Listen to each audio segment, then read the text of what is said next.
transition over, you'll see them not in their bunch set. So automatically probably going to be a pass. And you know what? Nothing's open. Why do you think that? Well, we're running cover two man, and we're not really running a man beater. It looks like we're running like a bench set where we have outs and corner routes going on. And that's not really going to work. I mean, it would work against regular cover two, but this isn't cover two. This is a cover two man. When you're running against man, meshes, crosses, anything that, like Walk said, is going to clutter up the middle of the field and get players rubbing upon each other and bumping and get knocked off their coverage, that's what you want to run. And this is not doing it. And this is Not at just all. getting in the way of lanes. He wants something quick. And there's nothing quick. We don't even have anybody return it. He wants that out. Receiver's not turned. Yeah, you can throw that ball for the receiver turns, but you got guys who are sitting on it. He sees that corner at the very top of the screen, eyes down onto him. Why can that corner do that? Because he's got a safety on top of him. So he can make That's right. sure he can look at what the quarterback's doing. He's not worried about a guy running past him. He knows he's got help. And he knows, hey, if that out route gets thrown, I'm jumping that thing and I'm taking it. Carson Beck doesn't make that throw because he knows it's not there. He sees that guy looking. He transitions. Help. We don't have anybody open. I only have 2 seconds to try and get rid of this ball. My one option isn't there, and boom, pass rush. So again, pass rush complements pass defense. Both of them were secured. Pass defense did a good job of getting in the way of everything immediately. Pass rush got home very quickly, and it was just a dead play from the get go. And one thing too that I want to add on this is lots of people like a 3-4 look against double twins like this. Ace doubles, whatever you want to call it. Two wide receivers on each side. But here's the beauty about having those two safeties. The linebacker on the right side, number 3, steps up here and acts like he's going to pressure. Well, you've got a 5-man pressure. We've been consistent saying 5 men's pressure, 6 is a blitz, 4 is just regular rush. So here's what happens. 2 receivers to the top of the field, 3 defensive backs. Yep. 2 receivers to the bottom of the field, 3 defensive backs. 5 men rushing the quarterback on this pass play. But watch what happens. They rush, bam, peels off. There is no place to go. Right. Gonna go back and say it again. That's why you play 2 high safeties. It allows you so many things. There is no option. All that Beck can do right here with the routes that he had given to him is eat this sack. That's all he can do. He just has to take it. The only way you beat man coverage is with athletes being superior and the right play calls. And you have Brock and Ladd over here who are both hurt and both went out of the game multiple times during the game. I don't know if you saw it on broadcast. I know I did because I was there, but they were both limping and off the field multiple times this game. So athleticism isn't going to win you the game here in man. So you got to run scheme, and there is no man beaters being ran by Georgia. Right here's where you would run that mesh play. You would cross him with this running back. Running back goes out here to the side. If you bring that inside receiver, because the most basic way to run air raid mesh is Lad McConkey would run a go route to clear out. Bowers and the opposite side slot receiver will cross. And what happens is the running back will go on a swing route. And so he's going to be in the backfield just like what he was. And the way this play should unfold is if you peek McConkey, you look to the running back. By that point in time, now that's high school speed. You're probably going to have to do it quicker in college, especially at this level. The left inside receiver will be open. Right, yes, right there. Just run that. Just run that. And let's imagine what would have happened if they did it. Yep. He probably would have been open. It would have been a man on And tough with this, spot, but he would have been able to do it, I think. but here's the thing too, with the way these guys went. Now you could say number three probably would be in there, and maybe even number three is right there to prevent that. I mean, just to tell you the truth, But at but the same time, at least you have a chance. But that's it's basically third a and three 12. level. That's just another form of three level flood, though. Yeah, Yep, but I do like the way that these, safety slash backers, they're positioning themselves uh, to handle anything cutting inside of them. They're taking that inside immediately away. So if this was mesh, they're going to bump both of those guys off. Both backers yeah, here are in a position where if those inside guys start crossing, they're hitting both of them. And that at yeah. I mean, least is timing off the route. That's really good technique. So even if it is mesh, it does give Georgia a chance right. because it's still, it has to be a good throw in a tight window, but it gives them a chance. However, Alabama is set to attack that mesh to make it a harder completion, and they're also set to take away anything going down deep, which is what they get. And the thing of that too is with where they're at, they can play that radical position where they're 45 to the inside, or to the facing the receiver to the outside, not the inside. They have that safety back there. Yep. So, if worst comes to worst, they can pass him off and you can play man outside, pass that receiver off. You got a safety sitting, 10 yards behind you. It's the best of all worlds. And does this does having your backers this far outside when you still you should be worried about a run, but this looks eerily similar to something that we have done in the past, which is putting backers further out to stop outside run, but also to stop crossing routes to get Mhm. hands on inside receivers. Alabama's Sure. doing that right here, and it works very good for them. So it's a heck of a play And they by can do that Alabama. because the situation's 3rd and 12. Yep, they know where they're at. They know what's coming. It's got to be a pass.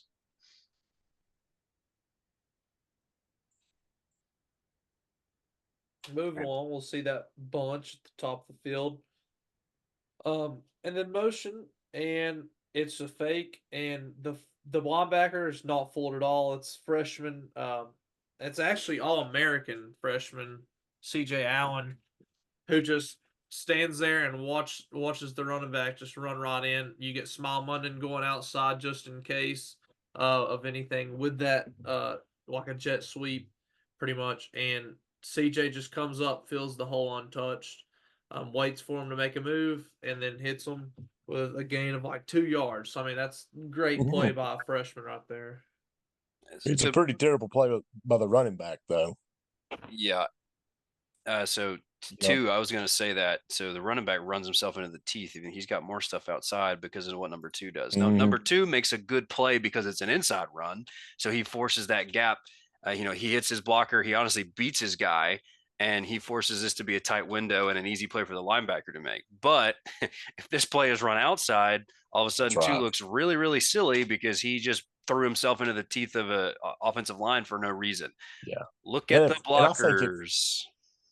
I think if that happens, I mean, Georgia he's going to get yards outside, Yeah. but I don't think he's going to get a lot of yards because the safety and Yeah, they're there. that guy right there, that nickel, they're going to get there and converge. So I mean, this is a really good job, and I think that this is the thing that once again something I always say, or I feel like I say every time we get to talking about a team.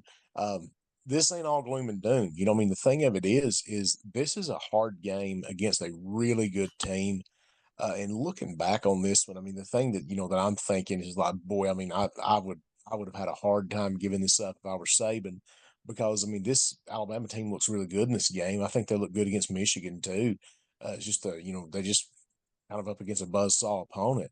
But I think if you're Georgia, knowing how young those linebackers are, Mhm. the thing that I've said multiple times this evening is we've talked about Georgia, both with Chance and with Rev at different times. And I've thought it all day, thinking about Georgia. What they need is somewhere they need transformational players. And, how do you make those guys? I think everybody on this Georgia defense has a lot of talent, but I mean, this right here, yeah, maybe it stunk to lose this game, but imagine what you gained by playing all these young guys on defense, because they did keep you in this ball game. Did they make mistakes? Yeah, they did. But I mean, they played a heck of a game. And I think that that's going to pay dividends going forward. So, I mean, I'm interested to see, like right there with this linebacker's play on that last play. I'm interested to see what that turns into down the road. I mean, I think that they're going to be in good shape. I mean, I think this was maybe a wake up call for a lot of people losing this game, but there's a lot of good stuff that came out of this for their young players. We hear play to the sticks. Michigan did it a lot. Got a cover 2 man, and Georgia plays to the sticks. And what happens? Well, 3rd and 21, they don't let them get the first down. They get a good completion here, get a lot of yards, but not the first down, and that's what matters. But if you look at this from Alabama's perspective, we're playing for the first down on 4th down. We want to Hmm. be able to make it a completable first down off the 4th down. And you know what? Milrow hits an absolute bullet right here into Knoblack's hands right here, and you know what? Gets them down 4th and 4, and just going right off of that next play, you get the mint front by Georgia. Looks like an over, but it's actually uh, it looks like an odd front, an over front, but you have that 7 there. You have him spine, and what happens? Well, you're in man coverage, and they target number 6 over here, Everett, who's been targeted all year because he's also a very young corner. And you know what? He gets burned a lot, and it happens here and later on in the game as well. Yeah. One of the things that I've thought about this play, I mean, to me, and I don't have a bird in the fight. This is not a catch. But Oh yeah, here's the it, it thing. it wasn't, but it was But, ruled a catch, so mhm. it is what it is. It but happens. here and okay, and so here's where mine is what it is goes even farther. You've heard me say, I mean, I'd be watching a random Georgia game, and I would send Chance a message, and I say, "Get 6 off the field." I mean, it's making me ache to see this guy out there. I mean, I know he's a good ball player and he's getting better, but boy, he just seemed like he was the redheaded stepchild. I mean, they picked on him all year. And the thing that I think about this play so much when I watch it is that it was so common for him to get beat that I don't think that he even stopped to think for a second that might not have been a catch. So he just walks off, kind of like whatever. Bond jumps up, pointing first down. Coaches on the sideline are reacting, heavy to this. And I almost think like just the context of it allowed this to play out. Now, I know that they said that they reviewed it, but, they surely could have stopped the game to review something that was this big of a catch. Um, but I wonder right there with that is if he hadn't been whipped so many times that it was just like, yeah, that's what happens, and nobody thought much about it because if you look back at it, this is clearly not a catch, and this was a pivotal moment. Yeah, 4th and 4 on the 40-yard line. That's great field position to give to Georgia in a close game before halftime as well. And you know what Yep. they do next play? They target number 6 Right back. again, Dalen Everett. Touchdown, Jermaine Burton, ex-Georgia player who transferred to Alabama. I mean, not much you can say there. It was good coverage as well. Just a Yeah, good it was a good ball. throw and a good catch. Yeah, good ball Yeah, and even it better is. play on the ball. Uh, Georgia, you see a lot of these elite teams run either like a bunch set with their tight ends or motions or shifts in their offense. And you see Georgia do this a lot. And you know what? Look at this motion. What it does is drags players over. And you get 77 right here making the block all the way from the guard or actually center. It's Cedric Center, Van yeah. Pran, center pull. You don't see that a lot, and he makes the block on the outside guy, which is even rarer to see. And it's probably the key block here, wouldn't you agree, Locke? Yeah, it is. And what this is, if you remember back a few years ago, this is a variation on it. It's a different version of it. It's an outside version, but it reminds you of the play that in the Big Ten championship game a few years ago, maybe 3, 4 years ago, when Wisconsin had so much success against Ohio State in the first half running the ball. It's a similar thing. It's a center and tackle play, but what Georgia's doing is instead of running it more like inside, they're running it outside. And so, the job here is You want to get that tackle outside to pick up, your basically your contained man. And then you want the center to be able to come through and just get a cross body. Now he couldn't call it. He could have cut the crap out of this guy, and I don't know why he didn't. I think it would have made the play better. But it's a good concept, and they pick up some good yardage off of this. I think this is one of their better play calls. And this is what I was talking about earlier, using motion and using movement allow you to get the outside run. You got two blockers pulling on the outside. That helps you use your motion to pull that safety who would have been the first guy down to kind of blow this up, or at least string it out to have more defensive guys come in and help on the inside and the outside. But instead, that motion brought that safety. He made that safety drop 8 yards, further back, which now he's playing like, if you look here in the middle of the field, that safety should have been up at least 5 yards, even more than that, maybe. So when he sees this, he's coming straight down, and all of a sudden, that's an extra person in run support. That's another person to slow the run down, to string it out either on the outside or force the back to go inside where there's more defenders. But instead, because of that motion, because of the way that Alabama was adjusting with that motion, now all of a sudden you've got a running lane, and you got two lead blockers who are doing a great job of getting out there to stop the linebackers coming through. And then at that point, you've created enough space. And then it's a good move and not a great angle. He leaves his feet a little bit too early. So safety still had a shot to make this play, but he had to be running from 12 yards, 8-10 yards down the field instead of being right up on the line to be able to affect this play better. He still does a good job getting downhill quickly. He meets him at the line of scrimmage, but he kind of dives, leaves his feet. 30 makes a little bit of a good move here, and successful outside run for Georgia, which they had been looking for all night. They finally were able to get it on that play. Yeah, and all based on that block by the center. Yep. Great play call, great block, great execution. Here we'll see Michael Williams make a great play. This dude is a sophomore, highly touted recruit, 5-star. He is probably the best. I'd say this is our most elite D lineman we've had all year. This would be the standout guy, just counter to Chaz. And, he's an edge guy. And, we've seen a lot of great edge guys come through Georgia. And look at that extension. Look at the hands. That's the big thing.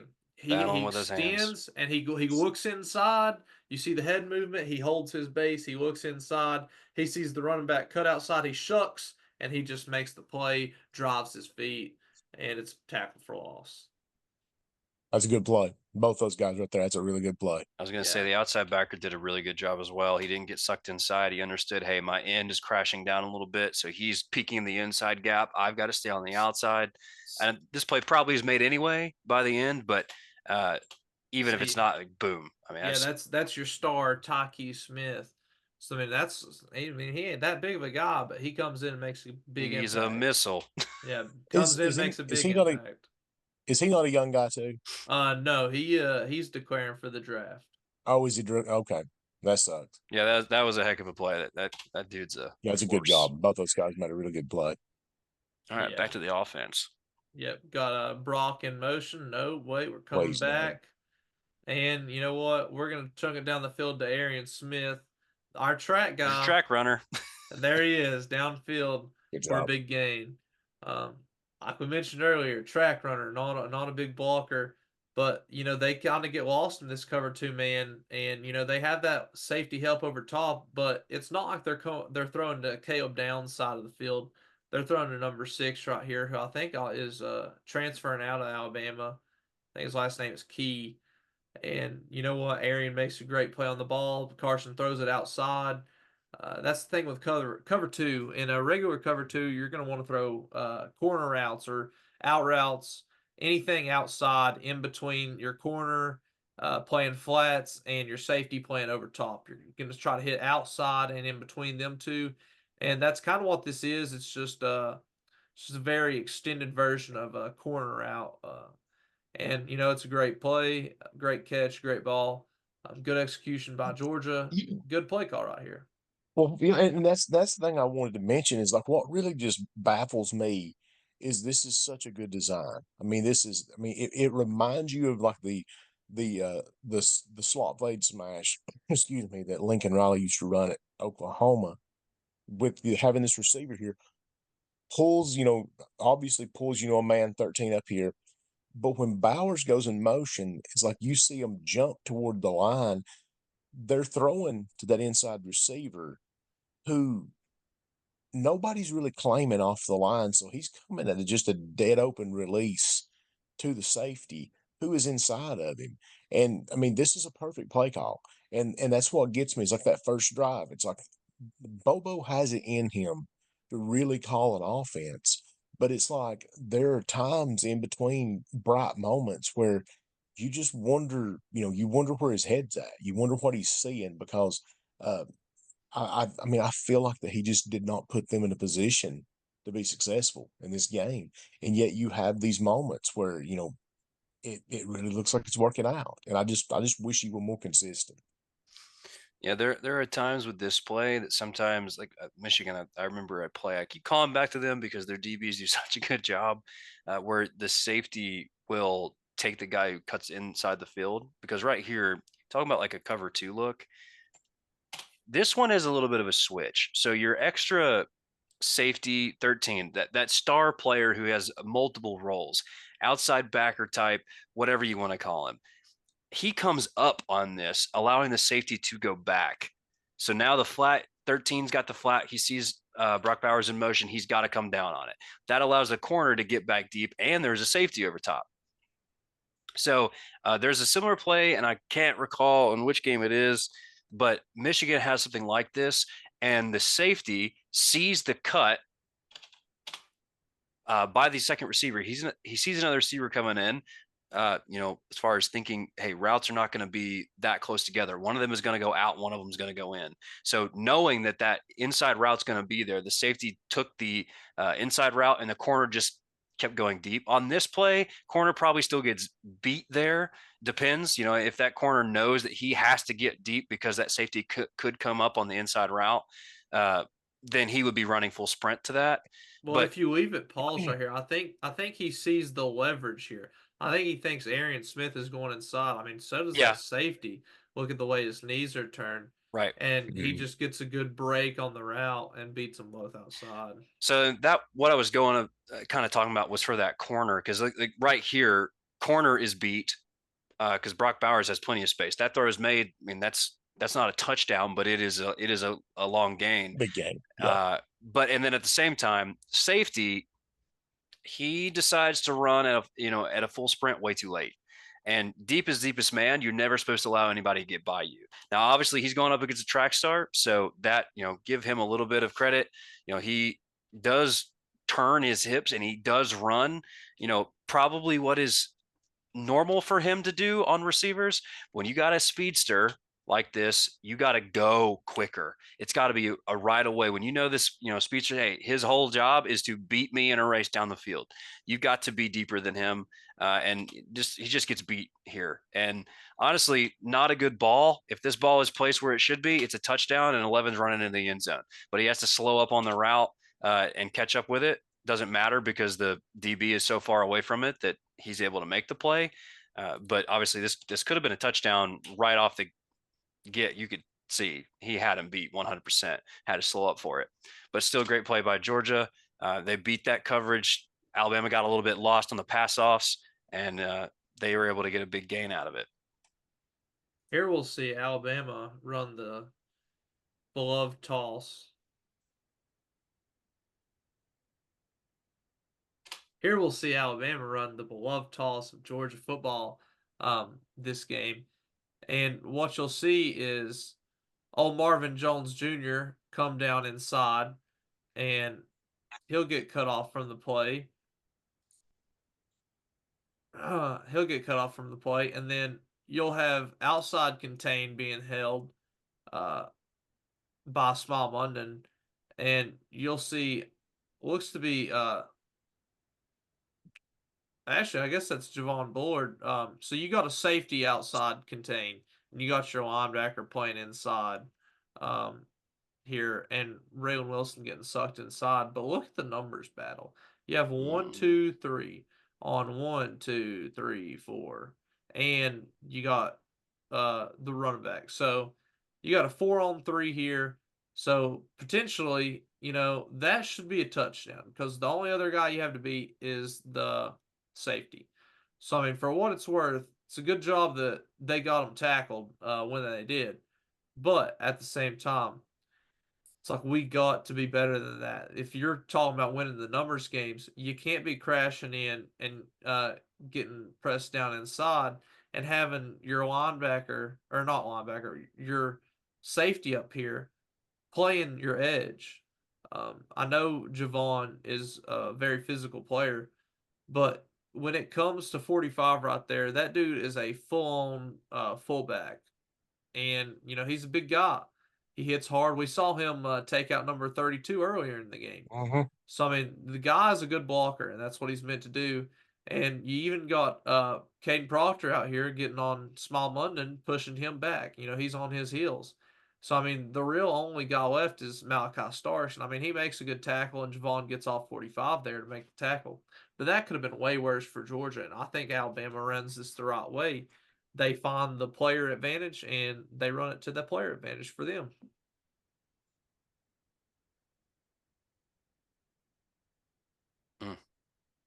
Yeah, going to this one, we have Xavier Sori just making a good play coming down from backer on this little jet right here.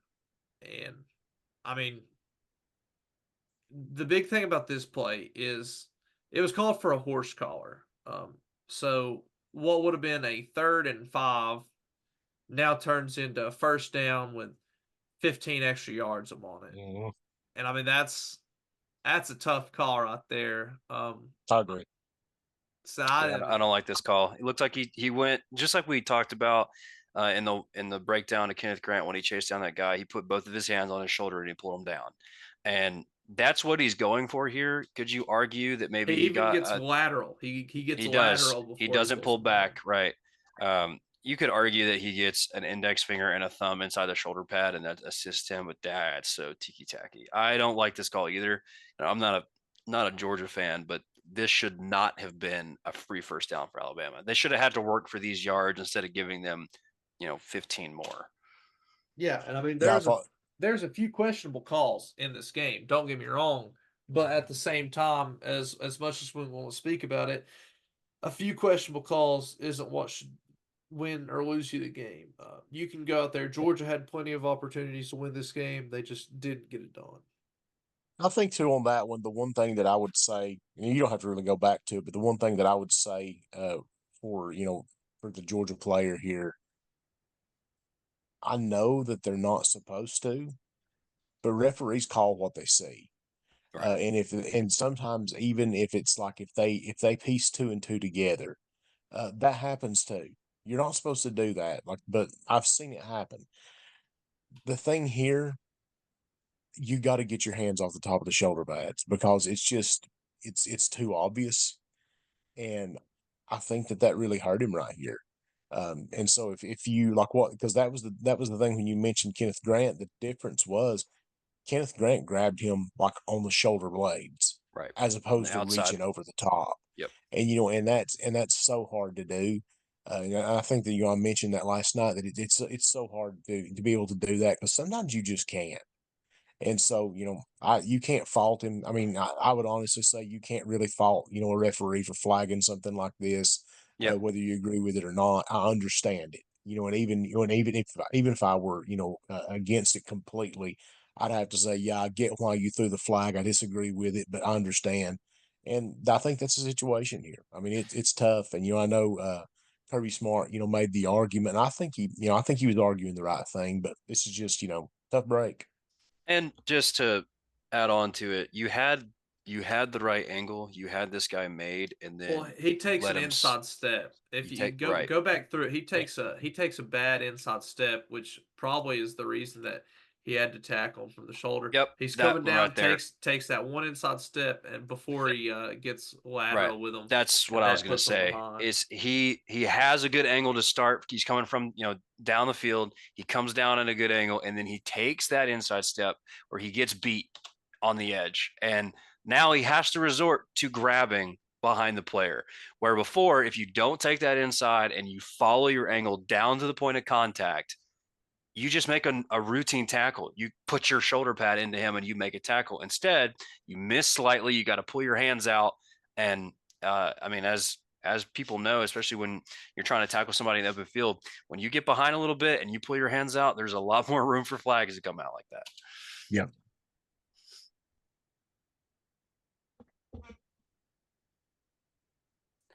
Back to bunch.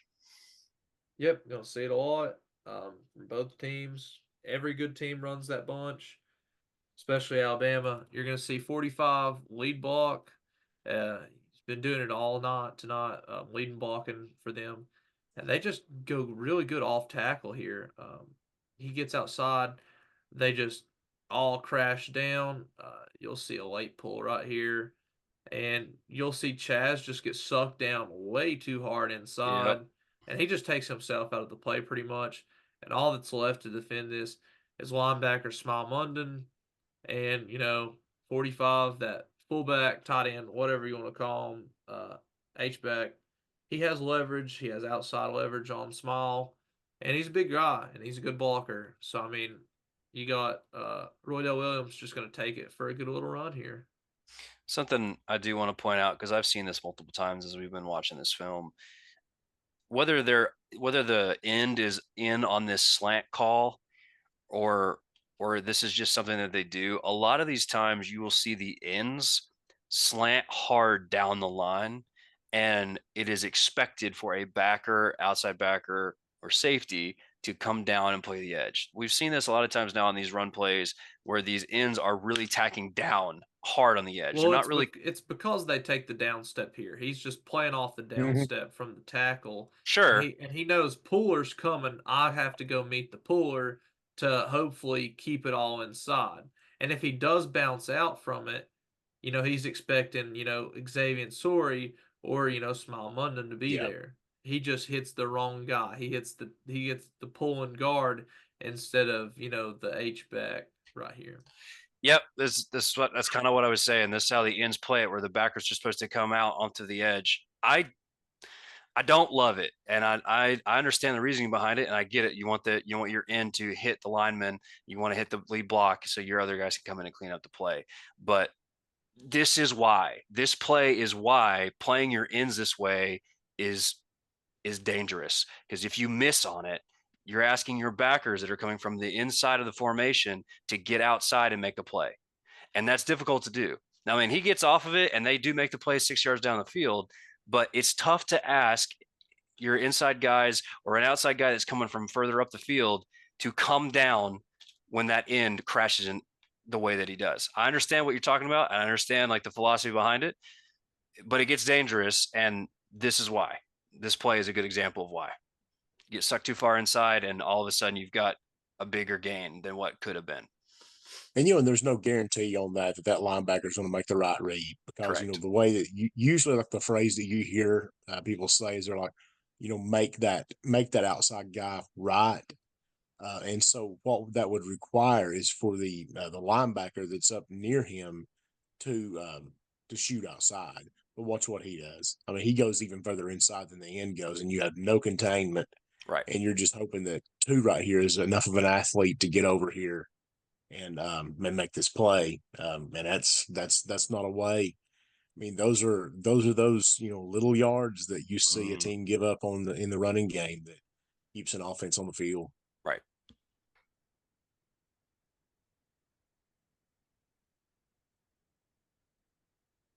Now moving along, you'll see Jalen Walker just get after it Yeah. here, completely untouched by Proctor pretty much. Just gets a good break on the jump. And Caden Proctor, he's transferring probably to Iowa, but one thing that you see in his career at Alabama in his 1 year, his freshman year, he gave up a lot of sacks. What did you say the number was, Rev? So everybody's been very high on this guy entering in. I know he's a freshman. He started like every game for Alabama. So there's a lot of people who were saying, you want this guy, we want this guy. But then I saw all the Alabama fans saying, we don't want this guy. We're glad that he's leaving. And then I saw a stream of Alabama fans say 17 and a half sacks. This guy is credited with giving up 17 and a half sacks this year. One player alone credited with 17 and a half. Here's one of them. Yeah, and that's You just know, and ridiculous. and another one too was that early sack in the Rose Bowl that really that really kind of struck the balance, pretty even for Michigan, and gave them some momentum going forward. It was Proctor's side. I mean, the guys, it's those lookout blocks. It's like just watch out. That's all you can say. Because if you look at him, and this is the thing that I talked about so many times in that Rose Bowl, I guess wrap up that we did. I'm amazed that the Alabama's offensive lineman, and I think Proctor is, probably the king, of them in doing this. This is simple to block. I mean, it's really simple to block. That linebacker steps up there, he fans out to the linebacker, the guard gets, the next man in, the center gets the next man in. And see, they take care of their spots, but Proctor doubles down with the guard. And it's like, why are you doing that? I don't even I think don't he know. saw him. Like if you look No, at he this, didn't. if you look at the strap of his helmet, um, he looks inside when Jalen Walker just goes outside. His helmet just stays the white stripe on his helmet just stays straight after that. He's got bad peripheral So, vision. I mean I don't know, man. might need to get some glasses or There's a big contacts when old he guy plays. wearing white right in front of you. You got to see that if you're going to be playing left tackle.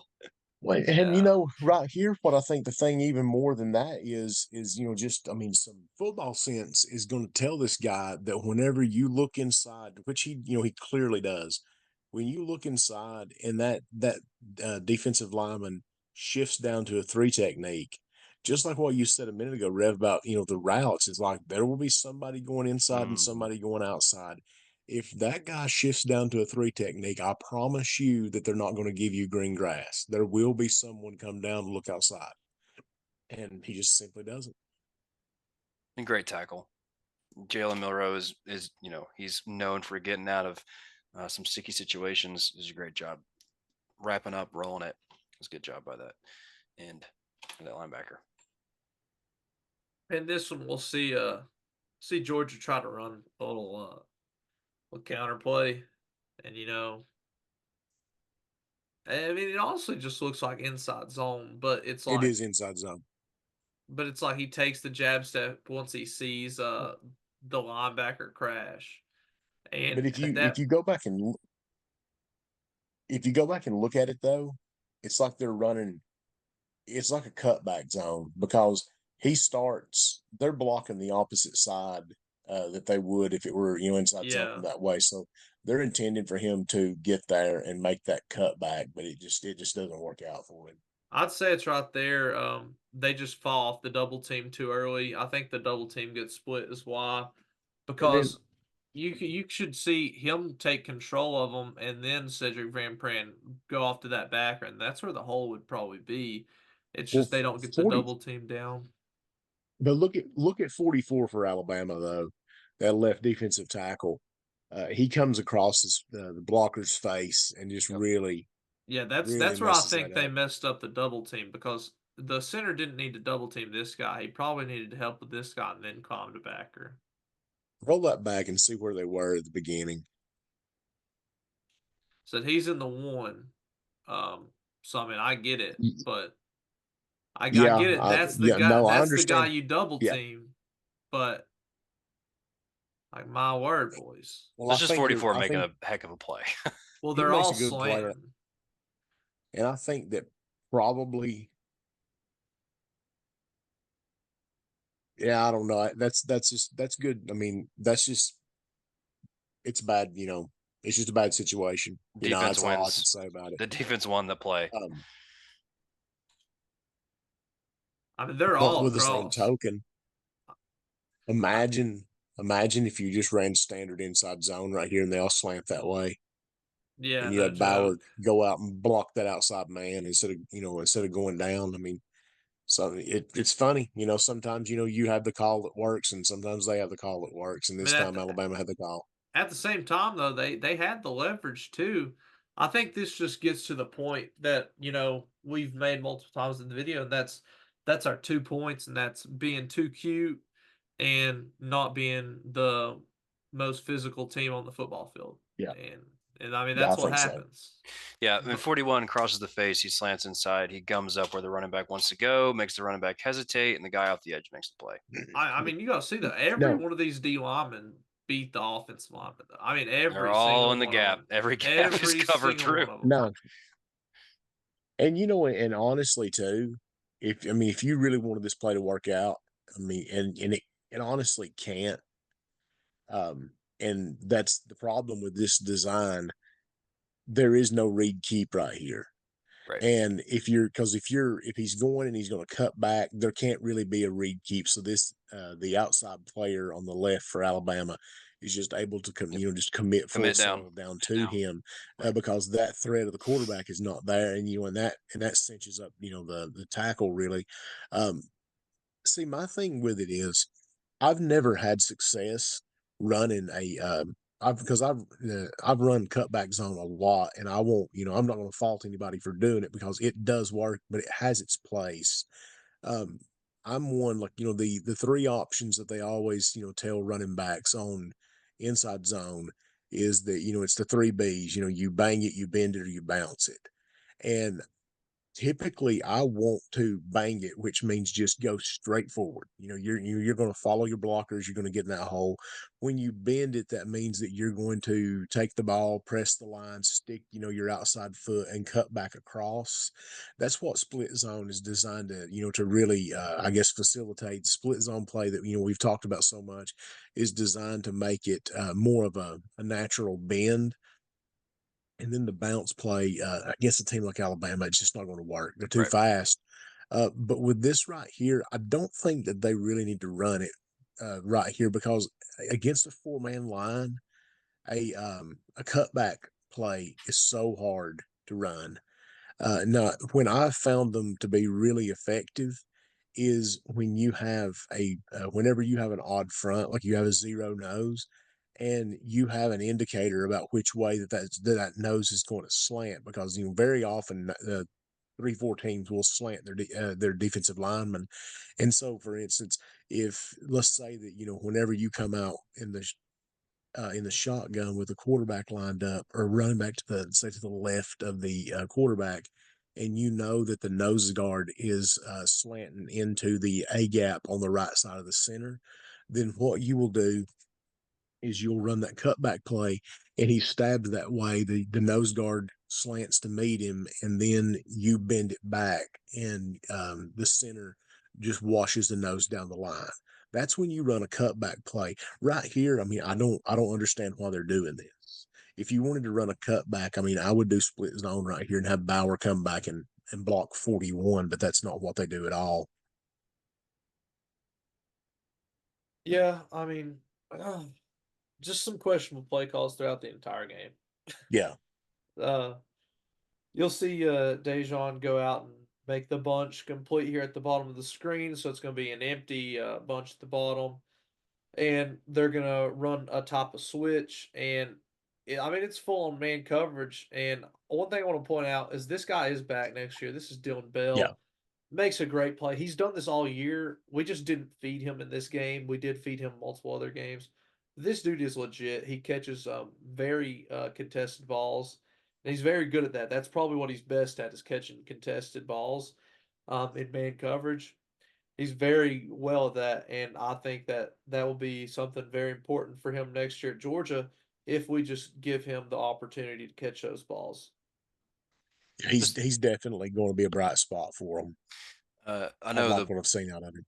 the ball went the other way, but down here on the bunch, guy up on the line who is the outside guy on the line of scrimmage, he does not go inside. He makes contact and immediately he goes to the outside. The reason I point that out, that is exactly what did not happen earlier in the film when we were watching, Yep. where On the Georgia wheel route. got beat on the wheel. They didn't have anybody that was accountable for that outside. Here, Alabama is playing something that's very, very similar to what Georgia saw, but they made It's sure. just the running back was in the backfield to Correct. set it down But on the they line. made sure that they had a guy Somebody outside. who was going to get outside that already had the leverage to get there, not from across the formation. I know they didn't throw that way, but I wanted to point that out because that is such a better way to defend that Well, bunch play at the bottom.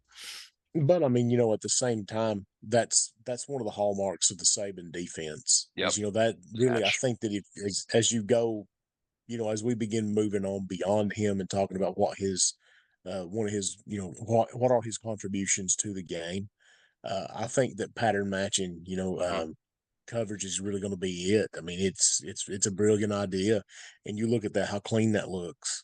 It's, yeah, I mean, it's great.